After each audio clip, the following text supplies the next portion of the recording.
PM final discharge time. రెండో case ఏంటంటే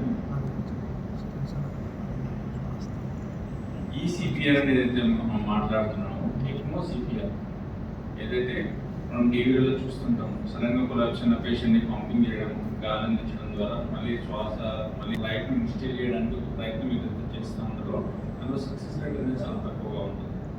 మీకు అందరికి చేస్తే 100లో 5 మందో 10 మందో రికవర్ అవుతుంది. అటువంటిది మనము ఆ సిపిఆర్ చేసినప్పటికీ ఇంప్రూవ్ అయిన పేషెంట్స్ ఎక్మో అనేది స్టార్ట్ చేస్తే మనకు రికవరీ రేట్ అనేది 50-60% పెరిగే అవకాశం ఉంటుంది కనుక క్యాండిడేట్లో చేస్తే.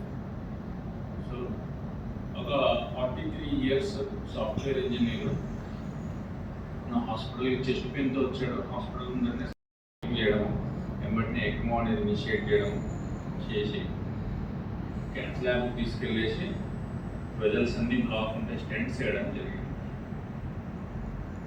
భీమవరంకి 8 to 9 అవర్స్లో చేయకొని Bhimavaram hospital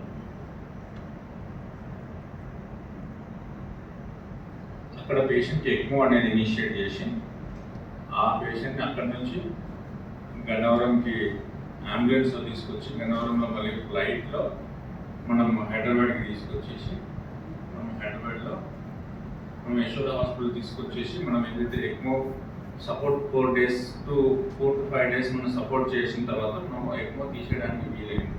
patient recovered and discharge in fit condition. ఇది ప్లేన్ లోపల చిన్న అంబులెన్స్ ఫ్లైట్స్ ఉంటుంది, ఆ ఫ్లైట్స్లోని ఫోటోస్